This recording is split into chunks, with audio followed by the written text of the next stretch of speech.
नमस्कार दोस्तों, कैसे हैं। एक और इम्पॉर्टेंट अपडेट आपको देना चाहूँगा।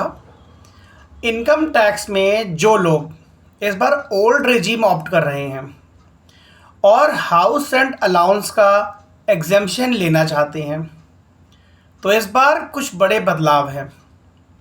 पहले क्या होता था कि जब आप हाउस रेंट अलाउंस डालते थे, आपको केवल डिडक्शन के लिए एक स्क्रॉल डाउन मेन्यू से हाउस रेंट अलाउंस सेलेक्ट करना होता था और फिगर मैनुअली डाल देनी होती थी। अब की ऐसा नहीं होगा। अब की आप पहले स्क्रॉल डाउन करोगे, सेक्शन 1013 पे जाओगे, फिर एक नीचे टैब खुल जाएगा, विंडो खुल जाएगी। आप डायरेक्टली फिगर डाल नहीं पाओगे।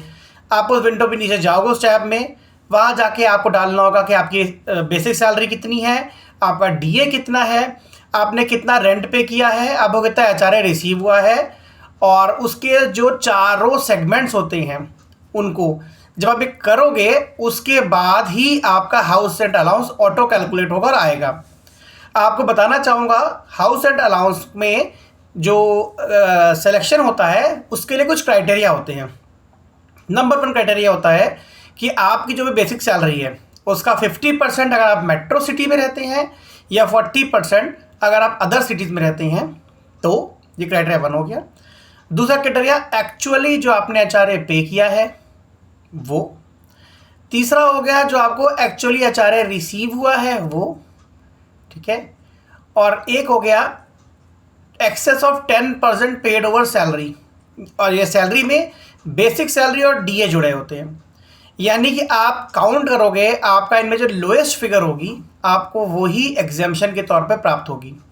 एग्जाम्पल ले लेते हैं कि मैं मान लेता हूँ कि मेरी बेसिक सैलरी है 20,000 रुपये की, ठीक है। मेरे को डीए कुछ नहीं मिलता है और मेरे को एचआरए मिलता है 10,000 रुपये का, ओके। अब मैं कैसे काउंट करूँगा?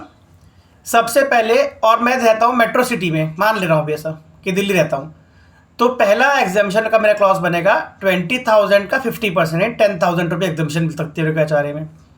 दूसरा क्या मिलेगा? Excess of 10% paid over salary, यानी कि मैं एक्चुअली 10,000 रुपये रेंट पे कर रहा हूँ। एक्सेस ऑफ 10% यानी कि 20,000 का 10% 2,000 रुपये हुआ, तो मैं 2,000 को 10,000 से माइनस करूँगा, यानी कि मैं 10,000 जो पे कर रहा हूँ मेरी 10% के ऊपर 8,000 और है। तो मेरी दूसरी क्लॉज में नंबर जगह 8,000 रुपीज़ का जो एग्जाम्पशन मिली है मुझे। तीसरा, एक्चुअली एचआरए मिला कितना है, तो भाई मेरे को एक्चुअल एचआरए जो मिला है वो मिला है 10,000 रुपये, तो तीसरा क्राइटेरिया आ गया 10,000 रुपये। अब इन तीनों में जो लोएस्ट होगा वो मुझे छूट मिलेगी। तो आप देखो लोएस्ट क्या आ रहा है, 8,000 रुपये, excess of 10% paid over salary, तो 8,000 रुपये मेरा एग्जेम्प्ट अलाउंस होगा और 2,000 टैक्सेबल अलाउंस होगा। तो ये गणित है जो अब की आपको डॉक्यूमेंट के साथ में करनी है। इसके पहले क्या होता था, जब भी आप रिटर्न भरते थे तो यही कैलकुलेशन होती थी, लेकिन वहाँ पर सिंपल फिगर लिख दी जाती थी। कंपनी, या आपने फॉर्म 16 लिया, कंपनी ने लिख दिया उसमें कि भाई इतना एचआरए एग्जेम्प्टेड है, और आपने उठा के सीधे उस फिगर को डाल दिया, यहाँ पर स्क्रॉल डाउन किया, सिलेक्शन में डाल दिया। अब की ऐसा नहीं होगा। अब की बार आपको ये पूरा बाइफरकेशन जो मैंने बताया है आपको चाहिए होगा। यानी कि आपको क्या ज़रूरत पड़ेगा, आपको अपनी सैलरी स्लिप चाहिए होगी। अगर मंथली मिलती है तो इंटू 12 कर लेंगे, और अगर पूरा साल की समरी मिलती है तो वो फिगर लेंगे जिसमें कि बेसिक सैलरी आ रही हो, डीए आ रहा हो, एचआरए रिसीव्ड आ रहा हो, और इसके अलावा आपको चाहिए होगा अपना एक्चुअल रेंट का अमाउंट, ठीक है ना। अब इन चारों में, इन तीनों में जो भी आपको लोएस्ट लगेगा वो जो बनेगा वो कैलकुलेट करके सिस्टम देगा, उतने की ही छूट आपको मिलेगी। तो ये एक बार चेंज है ITR 1 में, देखिएगा इसको और बताइएगा कोई इशू आता है तो। Bye and thank you.